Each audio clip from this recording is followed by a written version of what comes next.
어느 모임에서나 사람들은 저마다 빛나는 구석을 가지고 옵니다. 하지만 모임이 끝난 후 사람들 입에 오르내리는 건 항상 비슷한 부류입니다. 아, 저 사람 참 괜찮더라. 나도 저렇게 나이 들고 싶다. 이런 이야기를 듣는 이들은 항상 정해져 있습니다.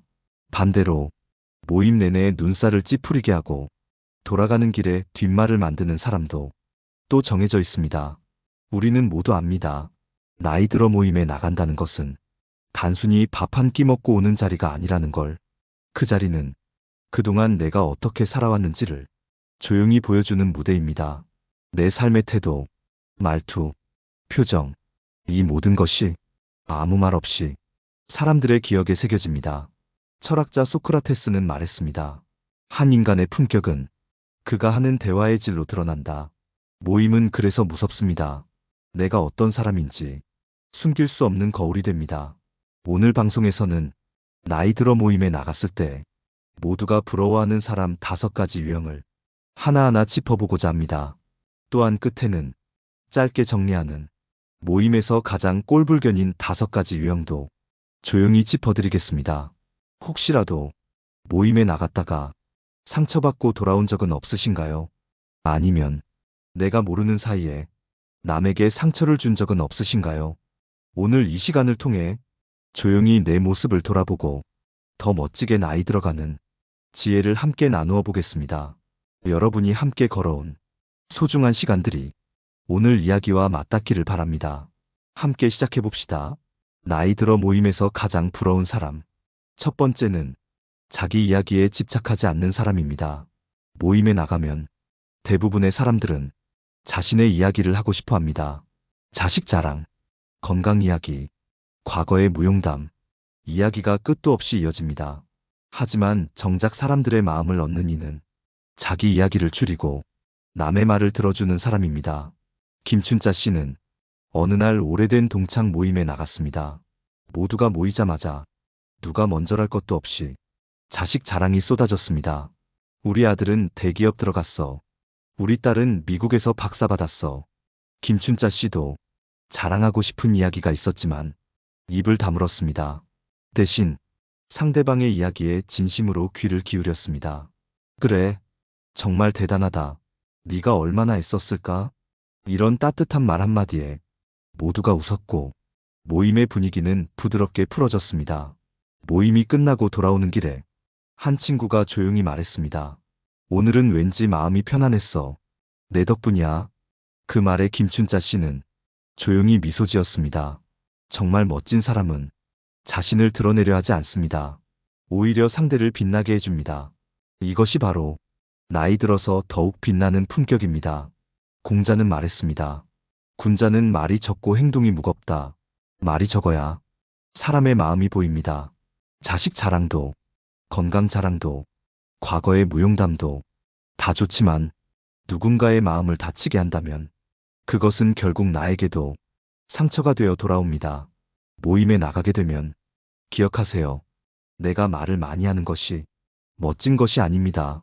다른 사람의 이야기를 따뜻하게 들어주는 것. 그것이 진짜 멋진 어른의 모습입니다. 혹시 여러분은 모임에서 자신의 이야기만 하고 있지는 않나요? 오늘 방송을 들으며 조용히 자신을 돌아보는 시간이 되기를 바랍니다. 진심으로 경청할 때 우리는 진짜 사랑받는 사람이 됩니다. 나이 들어 모임에서 가장 부러운 사람. 두 번째는 겉모습에 깔끔한 품격이 있는 사람입니다.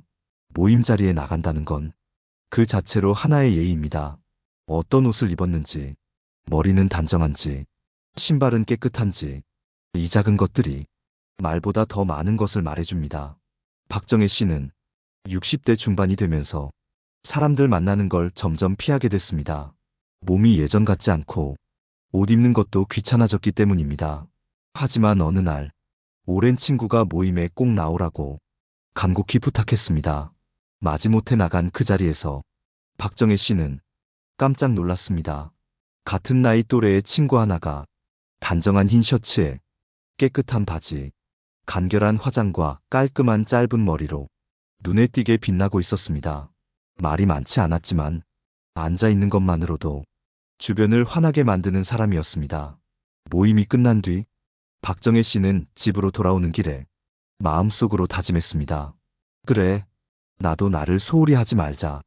깔끔한 외모는 결국 자기 자신을 존중하는 마음입니다. 남을 위해서 꾸미는 것이 아니라 나 자신을 위해 내 삶을 빛나게 만드는 일입니다. 노자는 말했습니다. 모든 것은 스스로를 가꿀 때 비로소 빛난다. 나이 들수록 몸이 예전 같지 않다고 마음을 놓아버리면 삶도 금세 초라해집니다. 주름이 생긴 얼굴에도 빛나는 눈이 있고 하얀 머리카락에도 당당한 품격이 있습니다. 어깨를 펴고 옷깃을 다듬고 미소를 잊지 않는 것, 그것만으로도 사람들은 당신을 존경과 부러움의 눈으로 바라봅니다. 혹시 여러분은 마지막으로 거울을 보며 스스로에게 칭찬한 기억이 언제였나요? 나이 들어 모임에 나간다는 것은 단지 자리를 채우는 것이 아니라 나를 다시 빛나게 하는 작은 축제임을 잊지 마세요. 품격은 특별한 것이 아닙니다.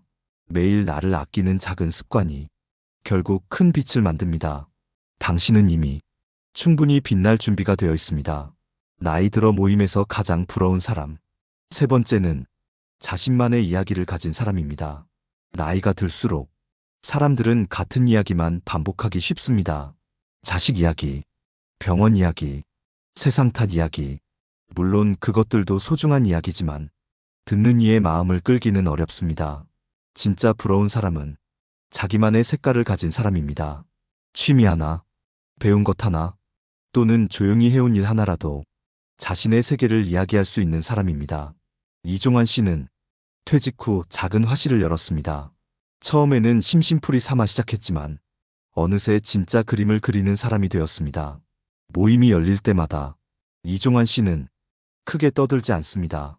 하지만 사람들이 궁금해합니다. 요즘은 무슨 그림 그려요? 그럼 그는 조용히 미소 지으며 말합니다. 이번에는 봄 풍경을 그렸어요. 그림 그리면서 새소리도 들었지. 그 한마디에 모임 분위기는 환해집니다. 사람들은 그의 조용한 열정에 존경심을 느낍니다. 그리고 스스로를 돌아보게 됩니다. 나는 요즘 무엇을 하고 있는가? 한 철학자는 말했습니다. 가장 아름다운 삶은 끝없는 성장 속에 있다. 나이 들어서도 작은 꿈을 꾸고 조금씩 배우고 새로운 길을 만들어가는 사람. 그 사람이야말로 모임에서 빛나는 존재가 됩니다. 자신만의 이야기가 있다는 것은 삶을 여전히 사랑하고 있다는 증거입니다. 남의 이야기만 듣고 남을 부러워하는 것이 아니라 나 자신의 삶을 조용히 그리고 단단하게 키워가는 것. 그것이 나이 든 사람의 진짜 멋입니다. 혹시 여러분은 지금 무엇을 배우고 있나요? 하루 중 단 몇 분이라도 나만의 시간을 갖고 계신가요? 나를 빛나게 하는 것은 누구도 대신해 줄 수 없습니다. 내가 직접 찾고 내가 직접 키워야 합니다. 오늘부터 작은 습관 하나라도 시작해 보세요. 책 한 권을 읽는 것, 꽃 한 송이를 키우는 것, 그 어떤 것이든 좋습니다. 그것이 쌓여 당신만의 멋진 이야기가 될 것입니다. 그리고 어느 날 모임에 나가 조용히 빛나는 당신을 사람들이 부러워하게 될 것입니다.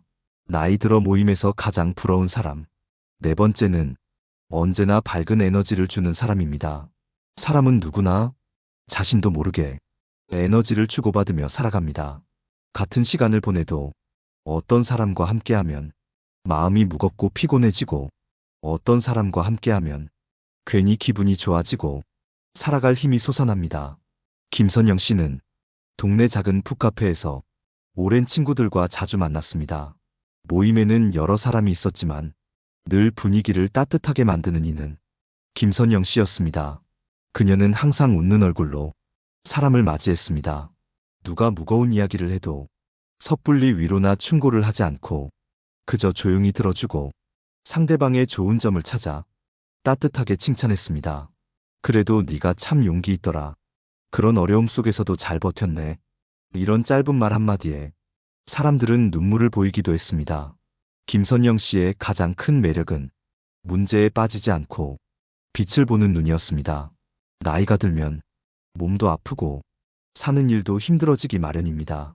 하지만 그것을 핑계로 늘 세상을 어둡게만 보는 사람은 어디서나 외면당합니다. 밝은 에너지를 가진 사람은 자신도 힘든 상황에서도 희망을 잃지 않습니다. 공자는 말했습니다. 슬픔을 알되 기쁨을 잃지 않는 자가 군자다. 삶의 어둠을 모르는 것이 아니라 그 어둠 속에서도 작은 빛을 찾을 줄 아는 사람이 진짜 어른입니다. 밝은 에너지는 돈으로 살 수도 없고 노력한다고 하루아침에 생기는 것도 아닙니다. 매일 조금씩 세상을 사랑하려는 마음, 조금씩 사람을 이해하려는 노력이 모여서 만들어지는 것입니다. 혹시 여러분은 주변 사람들에게 어떤 에너지를 주고 계신가요? 만나면 편안해지는 사람, 듣기만 해도 위로가 되는 사람, 그런 사람이 되어주세요. 어떤 명품 옷도, 어떤 화려한 외모도, 따뜻한 미소 하나, 진심 어린 말 한마디 앞에서는 빛을 잃습니다. 진짜 멋진 사람은 밝은 에너지로 사람을 감싸는 사람입니다. 여러분도 이미 그 힘을 가지고 있습니다. 다만 그것을 매일 잊지 않고 꺼내어 세상을 따뜻하게 비추어주면 됩니다. 당신의 따뜻한 미소 하나가 누군가의 하루를 바꿀 수 있습니다. 그것이 나이 들수록 더욱 빛나는 진짜 품격입니다. 나이 들어 모임에서 가장 부러운 사람. 5번째는 남을 깎아내리지 않는 사람입니다. 어떤 모임에 가든 항상 있습니다. 남의 흠을 들춰내고 없는 이야기까지 만들어 사람들 사이를 어지럽히는 이들. 처음에는 웃으며 듣던 사람들도 결국은 그런 사람을 피하게 됩니다. 말은 쉽게 흘러가지만 남긴 상처는 오래 남기 때문입니다. 이해숙 씨는 어느 날 동창 모임에서 오랜 친구를 다시 만났습니다. 그 친구는 모임 초반부터 다른 친구들의 근황을 조롱조로 이야기하기 시작했습니다. 걔는 아직도 월세래. 제 남편은 사업 말아먹었다더라. 처음에는 가볍게 웃어넘겼지만 시간이 갈수록 모임 분위기는 얼어붙었습니다. 이해숙 씨는 마음이 무거웠습니다. 자신도 언젠가는 저런 입방아에 오를까 두려웠기 때문입니다. 모임이 끝나고 그녀는 마음을 굳혔습니다. 나는 절대 남의 허물을 이야기하지 않겠다. 그리고 그 결심을 지켰습니다. 모임에 나갈 때마다 좋은 소식만 전하고 남의 안 좋은 소식은 모른 척 넘어갔습니다. 사람들은 점점 이해숙 씨를 신뢰하기 시작했습니다. 그 사람 옆에 있으면 마음이 편해. 이런 말이 그녀를 가장 빛나게 했습니다. 노자는 말했습니다. 스스로 높이고자 하면 먼저 남을 높여라. 남을 깎아내린다고 내가 높아지지 않습니다. 오히려 남을 세워줄 때 진정한 존경이 따라옵니다. 나이 들어서 사람들 앞에서 빛나는 이는 자신을 과시하거나 남을 깎아내리는 사람이 아닙니다. 조용히 남의 좋은 점을 인정하고 그 사람을 더욱 빛나게 해주는 사람입니다. 혹시 여러분은 무심코 남의 약점을 이야기한 적이 있나요? 혹은 남의 실패를 조롱삼아 웃은 적이 있나요? 말은 가장 쉽게 사람의 품격을 드러냅니다. 남을 이야기할 때는 조심하고 또 조심해야 합니다. 말 한마디에 수십 년 쌓은 신뢰가 무너질 수도 있고 말 한마디에 수십 년 쌓은 우정이 더 단단해질 수도 있습니다. 모임에서 가장 빛나는 사람은 항상 남의 좋은 점을 이야기하는 사람입니다. 그런 사람 곁에는 늘 사람들이 모입니다. 그리고 그런 사람은 나이 들수록 더 존경받고 사랑받습니다. 여러분도 그런 사람이 되어주세요. 남을 칭찬하고 남을 세워주는 따뜻한 어른이 되어주세요. 그것이 가장 빛나는 노년의 모습입니다. 오늘 우리는 나이 들어 모임에 나갔을 때 모두가 부러워하는 사람들의 모습을 하나하나 살펴보았습니다. 첫 번째, 자기 이야기만 하지 않고 남의 이야기를 경청하는 사람. 두 번째, 깔끔하고 단정한 외모로 자신을 존중하는 사람. 세 번째, 자신만의 세계를 가진 풍요로운 사람. 네 번째, 밝은 에너지로 주변을 따뜻하게 만드는 사람. 다섯 번째, 남을 깎아내리지 않고 진심으로 세워주는 사람. 이 5가지가 나이 들어 가장 아름답게 빛나는 품격의 조건이었습니다. 그리고 오늘 이야기의 마지막으로 짧게 정리하는 모임에서 가장 꼴불견 5가지도 조용히 짚어드리겠습니다. 첫째, 자기 자랑만 늘어놓는 사람. 둘째, 남의 약점을 들추는 사람. 셋째, 옷차림과 태도가 지나치게 지저분한 사람. 넷째, 부정적인 이야기로 분위기를 무겁게 만드는 사람. 다섯째, 남을 무시하거나 가르치려 드는 사람. 이 5가지는 모임에서 반드시 피해야 할 위험 신호입니다. 혹시라도 나도 모르게 이런 모습이 내 안에 있지는 않은지 조심스럽게 돌아보아야 합니다. 철학자 소로는 말했습니다. 삶은 우리가 만드는 대로 빛나거나 바래진다. 나이 들수록 삶은 얼굴에 드러나고 말에 스며들고 자리에 배어납니다. 모임은 그 삶이 고스란히 비치는 거울입니다. 내가 어떤 삶을 살아왔는지, 어떤 마음을 품고 있는지 조용히 보여주는 자리입니다. 오늘 방송을 들으며 여러분도 작은 결심 하나 마음에 담으셨기를 바랍니다. 내 이야기를 줄이고 다른 이의 이야기에 귀 기울이며 내 삶을 소중히 가꾸고 조용히 빛나게 만들며 누군가의 마음에 따뜻한 온기를 남기는 사람이 되기를. 구독과 좋아요로 여러분의 따뜻한 마음을 나눠주세요. 그리고 여러분은 모임에서 어떤 순간에 가장 따뜻함을 느끼셨나요? 댓글로 여러분의 이야기를 들려주세요. 오늘도 함께 해주셔서 고맙습니다.